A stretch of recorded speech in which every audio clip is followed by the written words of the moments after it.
Everyone, আশা করি প্রত্যেকটা ব্যক্তি ভালো আছেন। আলহামদুলিল্লাহ আমি ভালো আছি।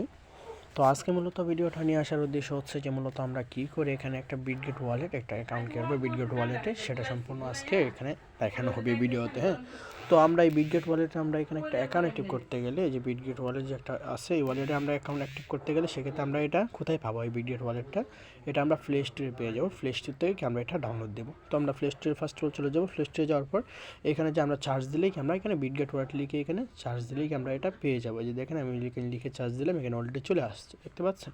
এখানে আমি এটা ওপেন করে রাখছি, আপনাদের এখানে ইনস্টল থাকবে, আপনারা ইনস্টল করে নেবেন। ওকে, তো আমি ওপেনে ক্লিক করে দিলাম। বিটগেট ওয়ালেট আমরা খুব সহজভাবে এটা আমরা খুলতে পারবো। ওকে, তো এখন দেখেন আপনি যখন এখানে এই ওপেনে ক্লিক করবেন দেন আপনার কিন্তু এরকম ইন্টারফেস শো করবে। ফার্স্ট অফ অল যখন আপনি ঢুকবেন এরকম ইন্টারফেস শো করবে। ওকে, তো এখন আমাদের এখানে দুইটা অপশন শো করতেছে। এখানে আমাদের দুটো অপশন শো করতেছে। প্রথম অপশন হচ্ছে আমাদের ক্রিয়েট ওয়ালেট, দ্বিতীয়টা অপশন হচ্ছে ইম্পোর্ট ওয়ালেট। এই যে দেখেন এখানে আমাদের দুইটা অপশন শো করছে, তাই না? এইখানে দুইটা অপশনের মধ্যে আমাদের এটা বোঝাতে চাচ্ছে যে ক্রিয়েট ওয়ালেট, আমরা যদি একটা নতুন একটা অ্যাকাউন্ট ক্রিয়েট করতে হয় সেক্ষেত্রে ক্রিয়েট ওয়ালেট আমরা সিলেক্ট করবো। আর যদি আমরা একটা পুরাতন অ্যাকাউন্ট থাকে আমরা এখানে এই ওয়ালেটে সেট আপ করবো, পুরাতন একটা ওয়ালেট আমরা এই ওয়ালেটের সাথে কানেক্টেড করবো, সেক্ষেত্রে ইম্পোর্ট ওয়ালেটে আমরা ক্লিক করবো। ওকে, তো এখন আমরা এখানে একটা নতুন একটা অ্যাকাউন্ট ক্রিয়েট করবো, সেক্ষেত্রে আমরা এখানে ক্রিয়েট ওয়ালেটে আমরা চলে যাব। তো ক্রিয়েট ওয়ালেটে আমি ক্লিক করলাম। ক্রিয়েট ওয়ালেটে ক্লিক করার পর এখানে আমাদের মন মতো 6 অক্ষরের একটা পাসওয়ার্ড দিতে হবে, যেটা সবসময় আমরা মনে রাখতে পারবো। ওকে, তো আমি এখানে 6 অক্ষরের একটা পাসওয়ার্ড দিয়ে দিলাম আমার জাস্ট সিম্পলি একটু মনে থাকার জন্য। এই দেখেন আমি আবার এখানে চাচ্ছি, মানে কনফার্ম হওয়ার জন্য আবার চাচ্ছি 6 অক্ষরের পাসওয়ার্ড, সেম পাসওয়ার্ডটা আবার দিলাম, কারণ দুইবার চাবে আপনার। ওকে, দেখেন আমার কিন্তু এখানে পাসওয়ার্ডটা দেওয়া শেষ। এখানে আমরা জাস্ট একটু ওয়েট করবো।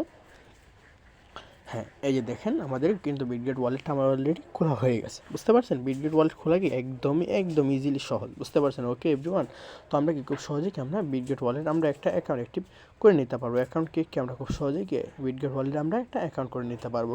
ওকে এভরিওয়ান, তো এখন আমরা এখানে টোকেনগুলো অ্যাড করবো কী করে এটা আমি শিখিয়ে দিই। দেন এই যে উপরে দেখেন এলাও, এই যে দেখেন এখানে আমরা ক্লিক করবো। ওকে, অথবা এখানে না ক্লিক করে আমরা এখানে নিচে আমরা এখানে দেখেন এখানে আমরা টোকেন সিলেক্ট করবো। এই যে এখানে নিচে আছে, একটু নিচের দিকে আসবেন, টোকেনে ক্লিক করবেন। টোকেনে ক্লিক করবো আপনি এখানে আপনি মানে কোন টোকেনগুলো আপনি সিলেক্ট করতে চাচ্ছেন। আমি এখানে দেখেন বিএনবি স্মার্ট চেইন এটা সিলেক্ট করবো। এই যে দেখেন বিএনবি, এটা আমি সিলেক্ট করলাম, ইয়েস। এখানে আমার সবগুলো আছে, সেক্ষেত্রে দেখেন এখানে আমার সিলেক্ট করা আছে, বুঝতে পারছেন? আমার কিন্তু এরকম এটি কিন্তু সিলেক্ট করা আছে অলরেডি। তো আমি এখানে দেখেন এতগুলো আমার কোনো প্রয়োজন নেই, এটি আমি বন্ধ করে দিচ্ছি। হ্যাঁ, আপনাদের যখন ফার্স্ট অফ অল এখানে আপনার একটা অ্যাকাউন্ট ক্রিয়েট করবেন, আপনারাও কিন্তু এরকম ইন্টারফেস থাকবে। তো এখন দেখেন আমি আরেকটা টোকেন এড করবো, এরকম আপনারাও কিন্তু টোকেন এড করবো। আমি এখানে একটা ইউএসডিটি টোকেন এড করবো। হ্যাঁ, ইউএসডিটি, এই দেখেন একটা টোকেন আমি এটা অ্যাড করে দিচ্ছি, ওয়েট। হ্যাঁ, এটা অলরেডি কি আমার অ্যাড করা আছে। বিএনবি স্মার্ট চেইন যেটা দেখবো আমরা, এই যে দেখেন এই যে এটা হচ্ছে আমাদের বিএনবি স্মার্ট চেইনের টোকেন। দেন আপনি কী করবেন, এখানে আমার পছন্দ মতো আমি আর কি টোকেনগুলো অ্যাড করলাম। আপনাদের কি পছন্দ মতো আপনারা এখানে টোকেনগুলো অ্যাড করে দেবেন। ওকে এভরিওয়ান, এখানে কিন্তু খুব সহজভাবে আপনি কী করতে পারেন, এই বিটগেট ওয়ালেটে খুব সহজভাবেই কি আপনি এটা করে নিতে পারবেন। ওকে, তো এই পর্যন্তই। সকলে ভালো থাকবেন, সুস্থ থাকবেন। আল্লাহ হাফিজ, আসসালামু আলাইকুম।